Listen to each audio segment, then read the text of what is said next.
Good evening and welcome to another edition of Live with Dr. Wendy. I'm Dr. Wendy Patrick.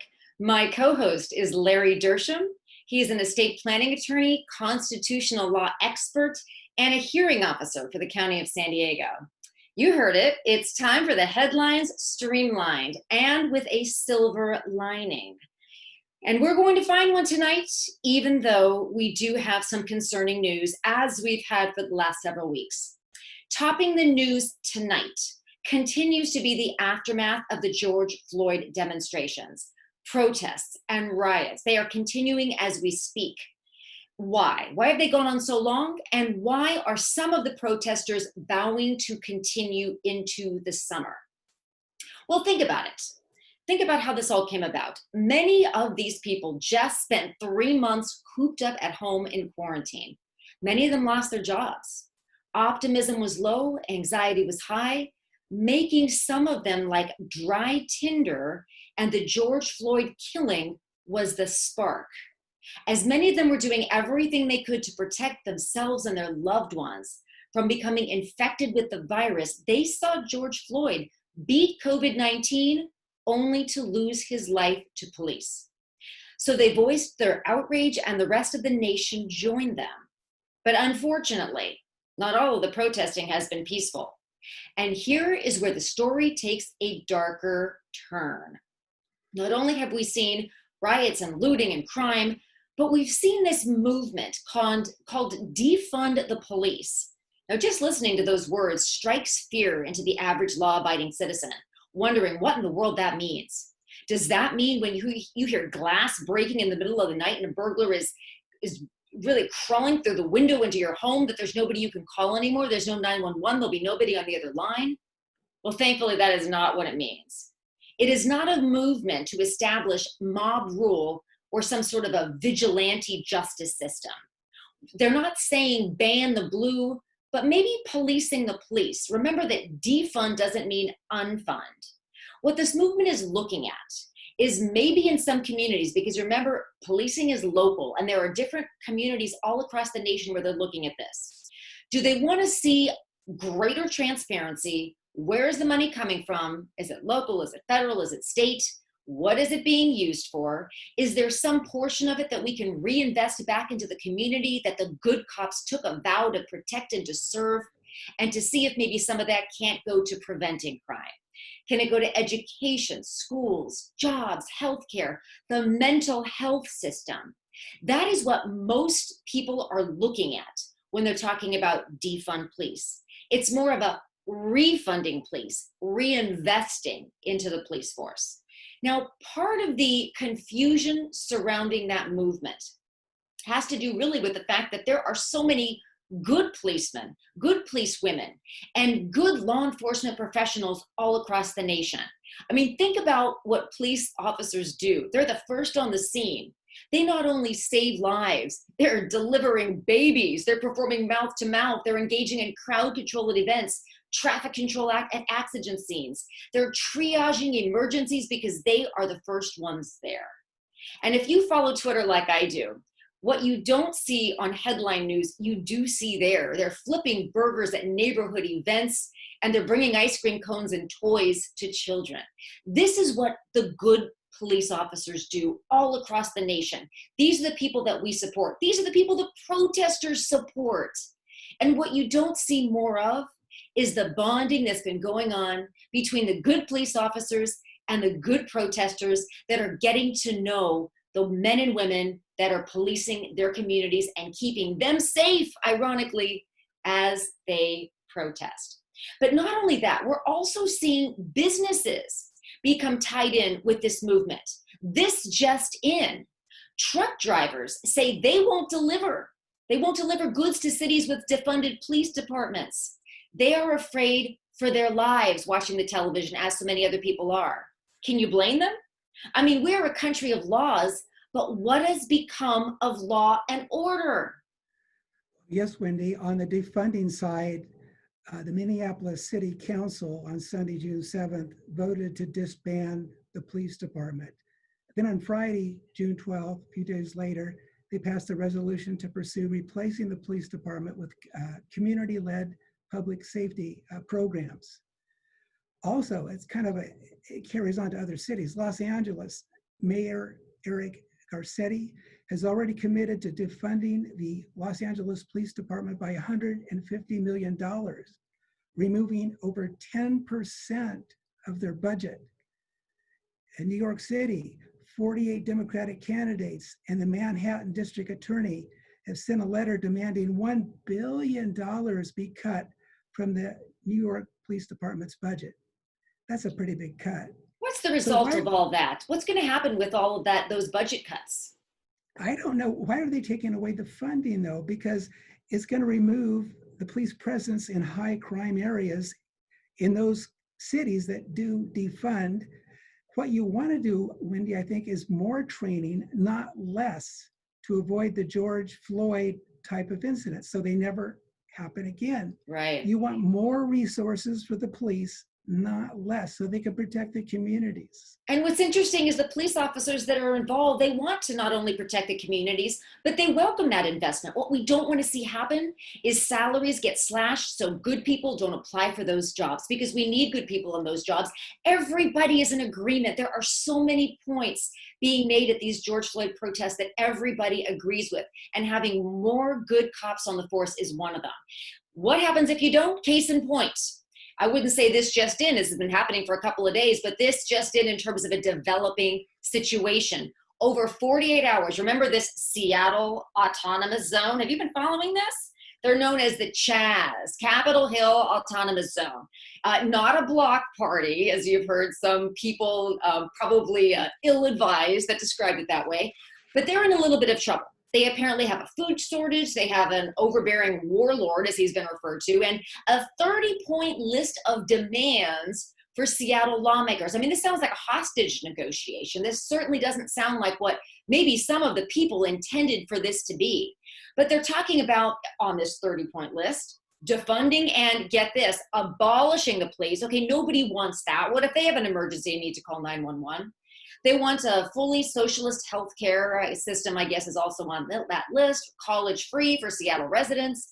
And remember, this is the group that's taken over those 3 blocks, 4 blocks, I guess it is. But where do they go from here? I mean, what's next? Do they elect a president? Do they try to have some sort of a system of government? Is this a sustainable model? And who makes the rules? And more importantly, with respect to this defund police movement, who enforces them? And if you follow Twitter on this one, what you see is an incredible amount of infighting. I'm going to quote one of my favorite Bible verses here: a house divided cannot stand. How is this movement going to sustain itself? Well, Wendy, we are a news show, and news continues to happen, even on the weekend. So this is just in. Hell's Angels and the Mongols are right now, this moment, riding together on their way to Seattle to scrap with the Antifa terrorists. Now that can't come out good. I hope law enforcement steps in. But the mayor of Seattle, Washington is characterizing that as a block party. And I know we have some differences of opinion, especially if you have a business. I've heard 6 blocks. It seems like it's 4 blocks, 6 blocks. I hope it's not growing in radius or diameter. That's all I hope, Larry, because I've heard the same reports. First it was 2, then it was 4, and now it's 6. Right. And so the Daily Mail reports many of the CHAZ's temporary anarchist residents are enjoying their time in the autonomous zone, hosting propaganda like movie nights and dance contests. A group of activists claiming to speak for the large CHAZ banded together to issue a list of demands to Seattle administrators titled "The Demands of the Collective Black Voices of Free Capitol Hill to the Government of Seattle, Washington." And they went on to say, "We demand that the Seattle Council and Mayor defund and abolish the Seattle Police Department and the attached criminal justice apparatus." Here's the problem with that, Larry. You know, I've heard the same reports that you did about this is, kind of a free-for-all. There's free food, there's free this, there's free that, like it's some sort of a self-contained Burning Man celebration. But what happens, as has already happened if you watch Twitter, what happens when somebody commits a crime? I mean, cop-free doesn't mean crime-free. And sadly, when there are no police officers available to respond to crimes being committed, how in the world are they going to protect each other? I mean, some of the people in there, they have kids, they have wives, they have husbands, they care about their families too. Who are they going to turn to for help if, God forbid, they are victimized, as has already been taking place? As you can imagine, when you have enough people in the same space for the same amount of period of time, they haven't slept, they haven't eaten, a lot of them have no place to take showers. What's going to happen here? Yeah, it's interesting. Is this going to bolster the Second Amendment? I mean, are people going to have to get trained in how to defend their families? I'm seeing some horrific video on Facebook of people being beat, and nobody steps in to stop it. So we're And talking about both the First Amendment and then wrapping it up with the Second Amendment right before the break. I love that, Larry. So hold that thought, especially in terms of the First Amendment. After the break, we're going to move from Chaz to the Constitution. Do we still have that? From watching the news this week, you might wonder, but please stay with us. We're going to be back in a flash with more of Live with Dr. Wendy. Stay here. Welcome back to Live with Dr. Wendy. As promised, we are going to move from Chaz to the Constitution. Now, I made the joke of, do we still have that? You might wonder if you watch what's going on in the streets, but yes, we do. And many people are ensuring that we always will. And that has to do with the way we can speak, with the way we gather, we associate, and the way we worship. To set the stage, many of you might remember, if you follow such things, the Supreme Court at the end of May turned away a request from a church in California to block enforcement of these state restrictions that we had then on attendance at religious services. Now, what's more surprising to those of you that are legally minded is the vote breakdown. It was 5-4. Now, that's not a surprise with the US Supreme Court. But what was a surprise to many people was that Chief Justice John Roberts joined the court's 4-member liberal wing to form a majority.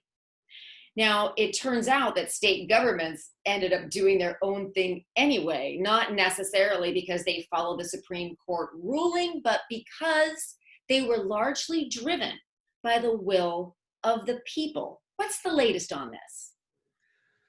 to get a perspective on this, Wendy, I'd like to introduce our guest today, Pastor Jack Hibbs. Jack Hibbs is the founder and senior pastor of Calvary Chapel, Chino Hills, located in Southern California.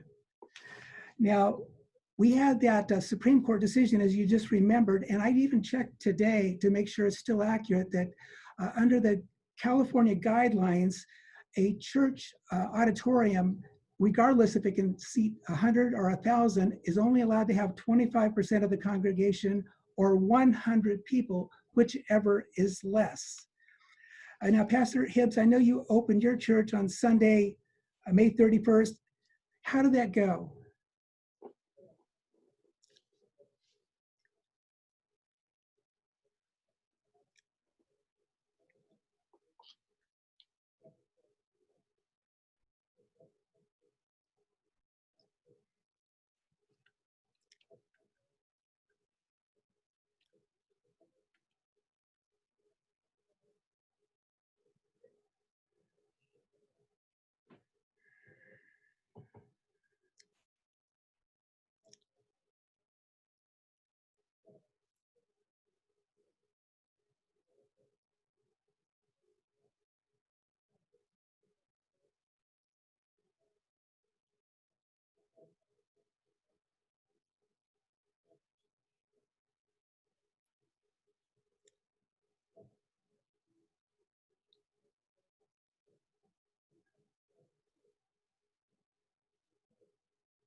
Pastor Hibbs, I know that you and your family share a love of the beach. I know your greatest joy, I think you described it as spending time with your 3 grandchildren. So congratulations. I'm sure that sounds like a handful. When you opened your church, obviously many people poured in, they were happy to be there. Social distancing, was that something that you noticed that people wanted to practice, did practice? Did you find that you had some congregants that are still a little shy coming back right away, even though the church is now open?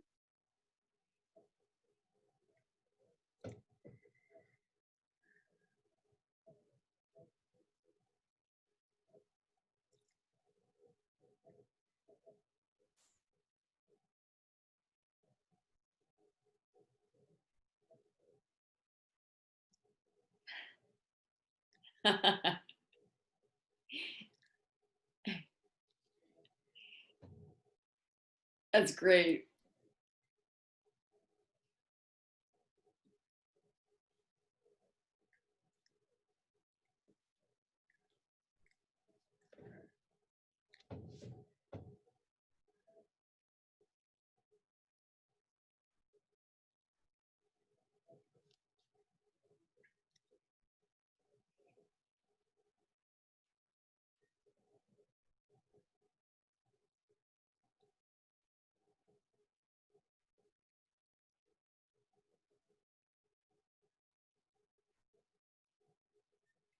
Yeah.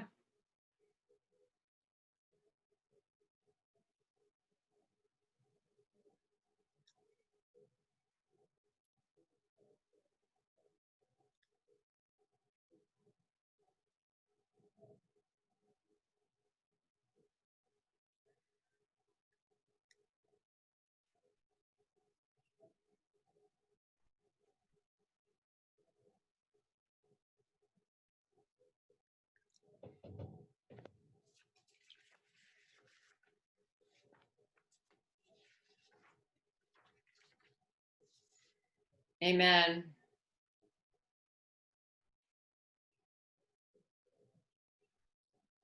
Mm.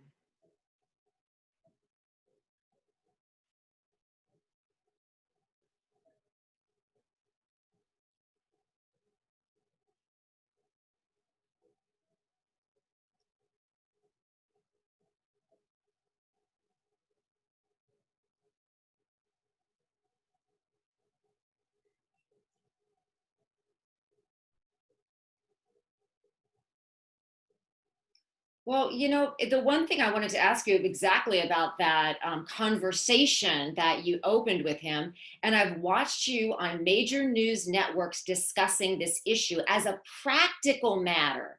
How do you think that conversation affected his ultimate decision to reopen?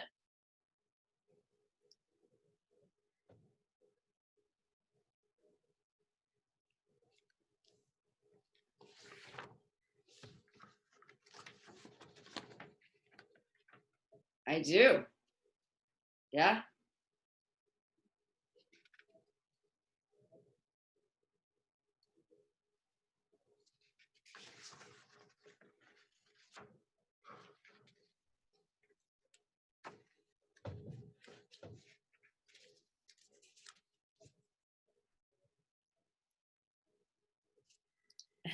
Imagine that. Right. That's right.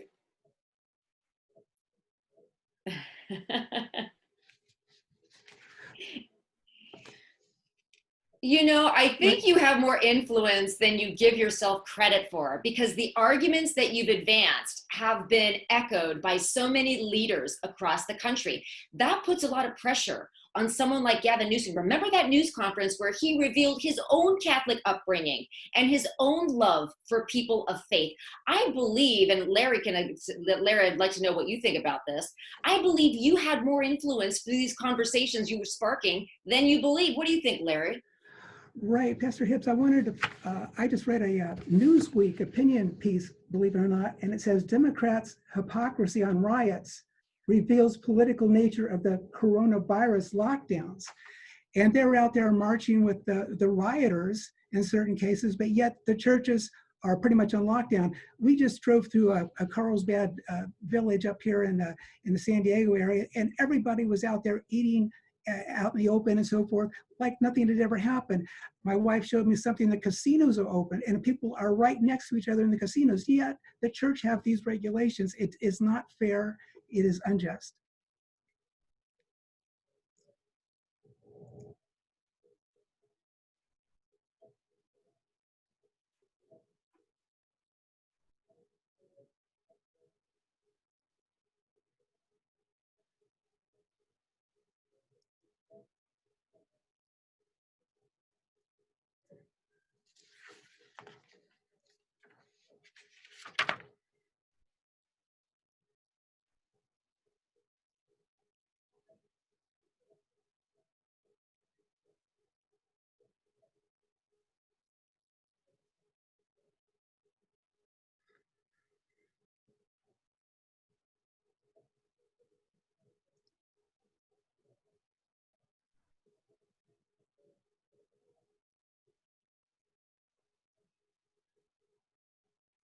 right.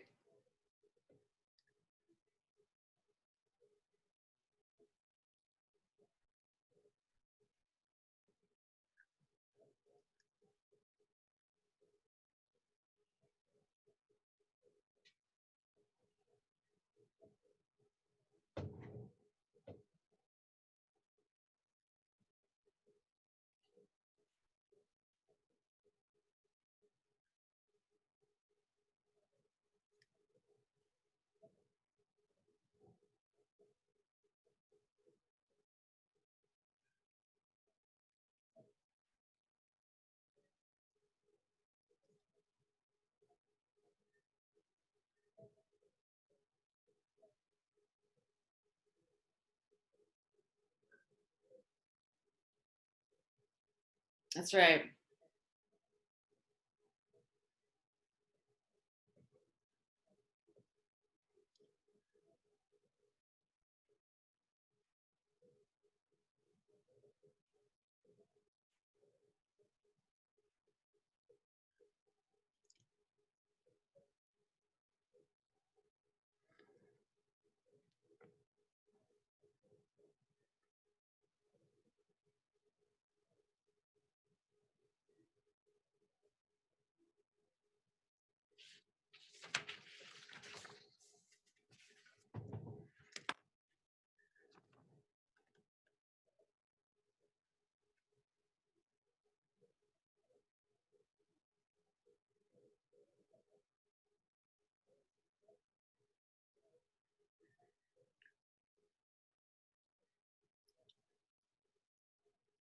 I love that. We have to leave it there, but that is a perfect tone to end on. It's also important because we have a lot of business-minded voters listening also. So that is just perfect to actually remind everybody of that.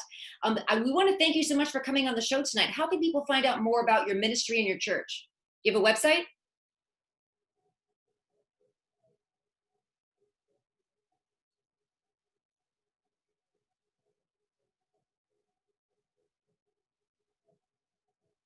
Awesome. Thank you so much. And Thank you, thank Pastor. you, listeners, for joining us. Please join us next week, same time. Saturday, 6 p.m. Pacific, with Live with Dr. Wendy, as we continue to bring you news you can use, headlines with a silver lining. Have a blessed week. We will see you next time.